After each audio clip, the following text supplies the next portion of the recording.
प्रिय भक्तों नमस्कार। बोलिए पवन पुत्र हनुमान की जय। भक्तों, आज हम आपके लिए भगवान हनुमान जी का एक तांत्रिक मंत्र लेकर आए हैं जो तंत्र विद्या की शक्ति से परिपूर्ण है।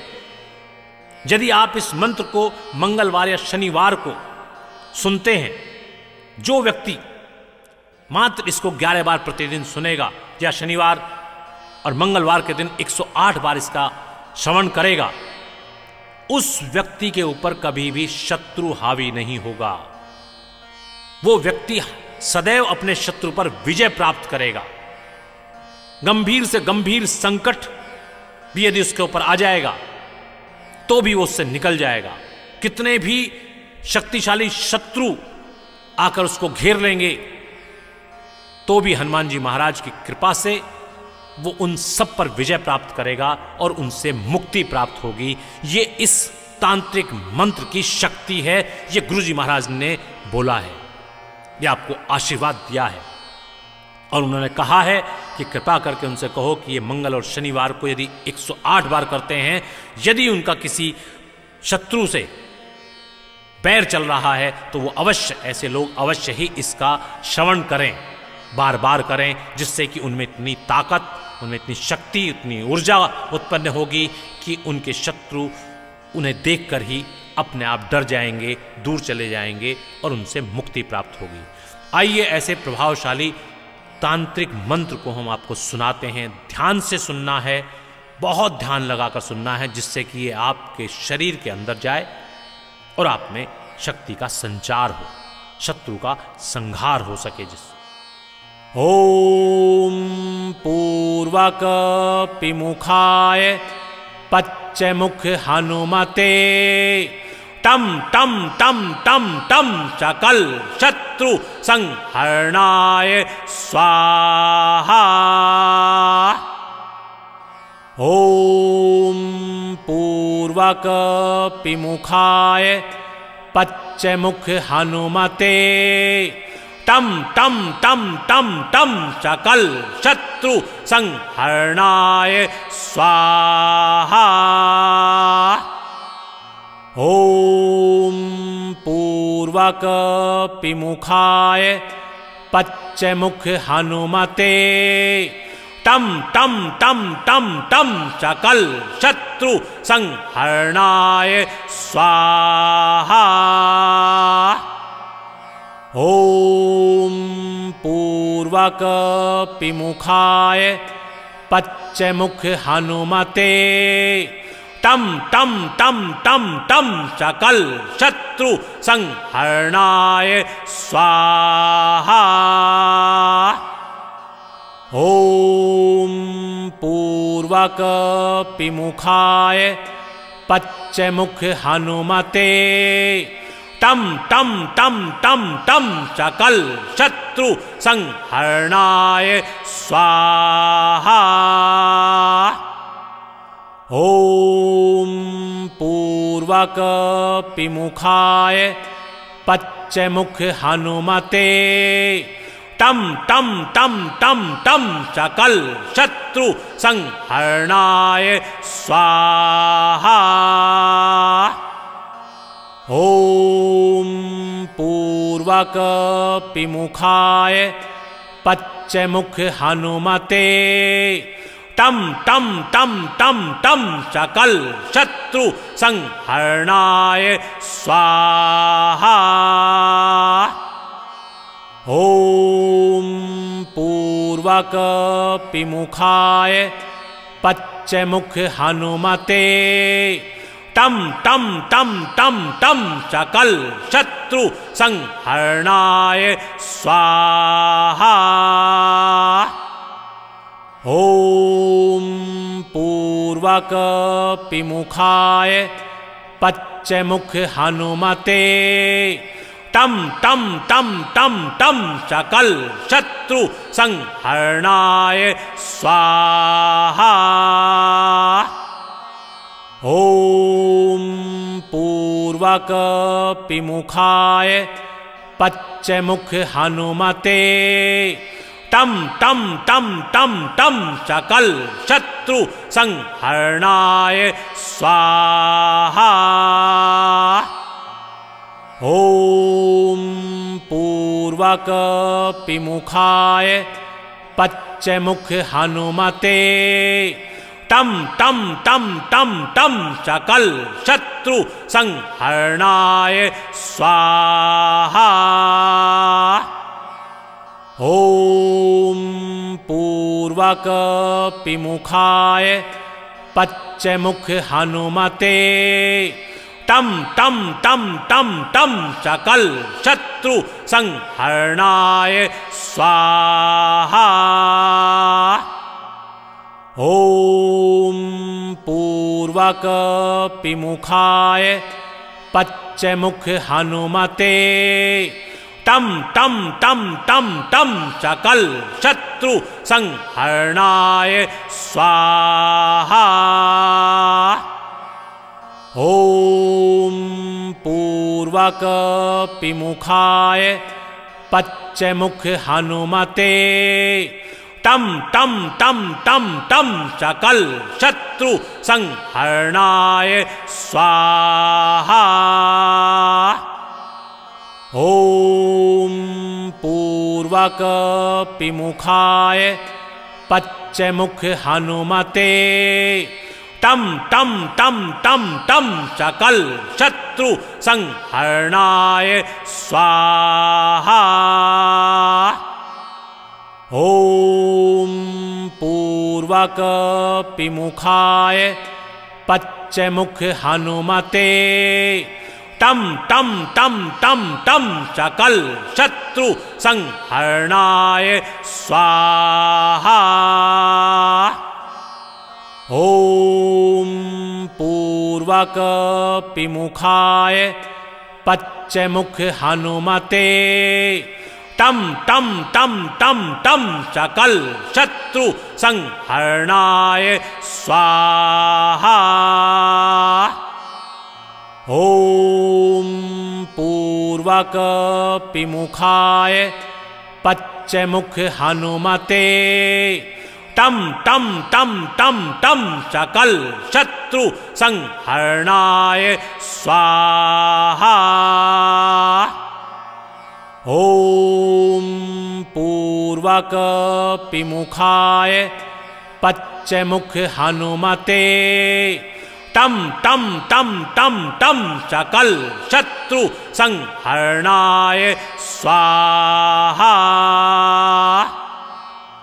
ओम पूर्वक पिमुखाय पश्चमुख हनुमते तं तं तं तं तं सकल शत्रु संहरणाय स्वाहा।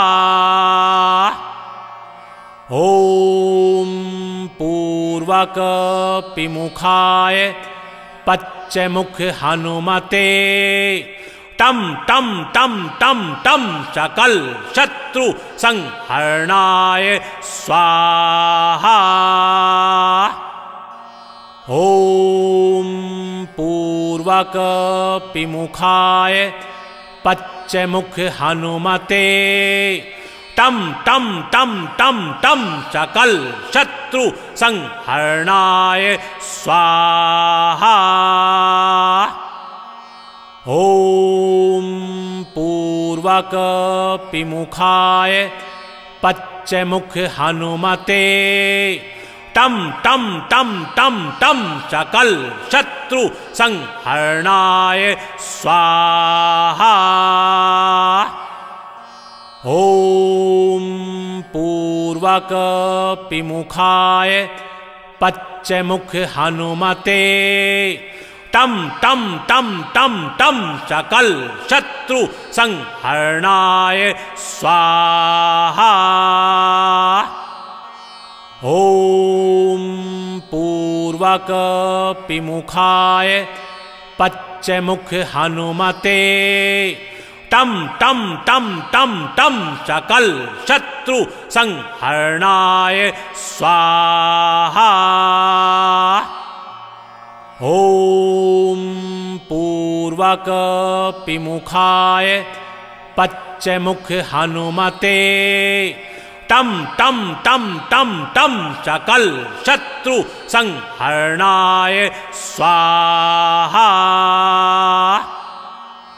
ओम पूर्वक पिमुखाय पच्चमुख हनुमते तं तं तं तं तं सकल शत्रु संहरणाय स्वाहा।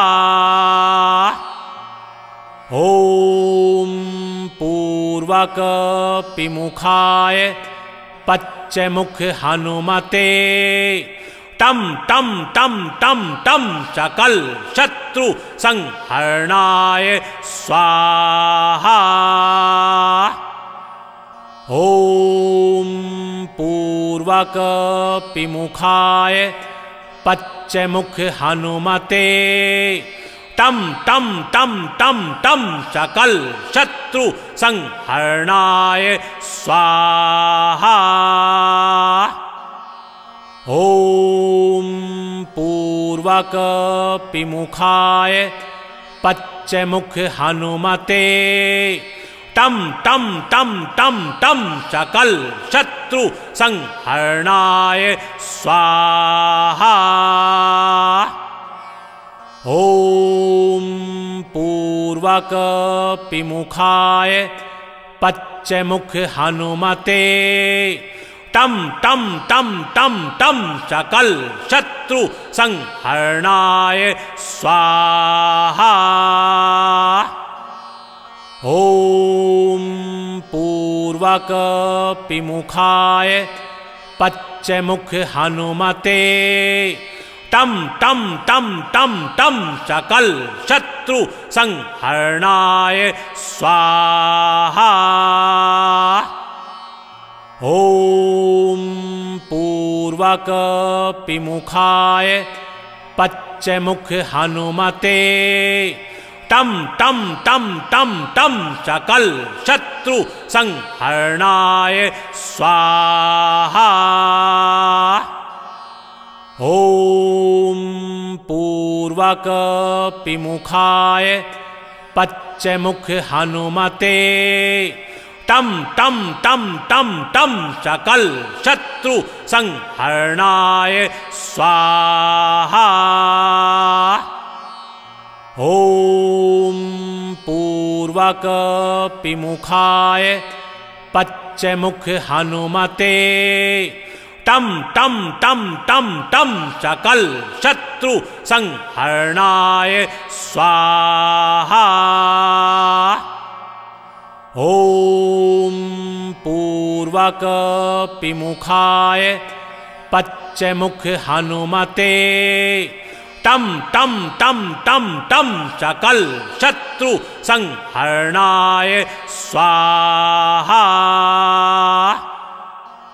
ओम पूर्वक पिमुखाय पच्चमुख हनुमते तं तं तं तं तं सकल शत्रु संहरणाय स्वाहा।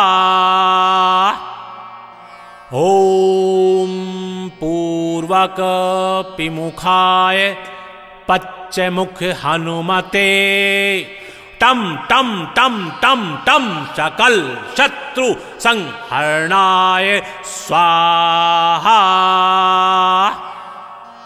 ओम पूर्वक पिमुखाय पच्चमुख हनुमते तं तं तं तं तं सकल शत्रु संहरणाय स्वाहा। ओम पूर्वक पिमुखाय पच्चमुख हनुमते तं तं तं तं तं सकल शत्रु संहरणाय स्वाहा।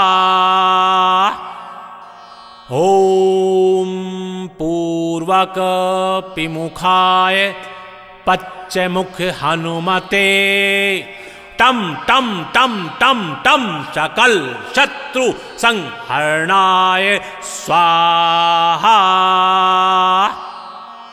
ओम पूर्वक पिमुखाय पच्चमुख हनुमते तम तम तम तम तम सकल शत्रु संहरणाय स्वाहा।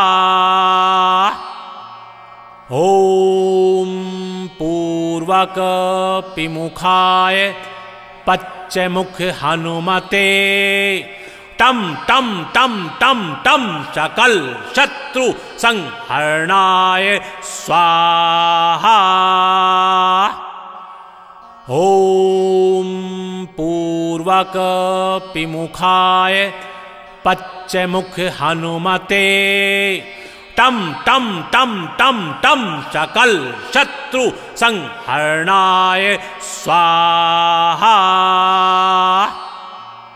ओम पूर्वक पिमुखाय पच्चमुख हनुमते तम तम तम तम तम सकल शत्रु संहरणाय स्वाहा।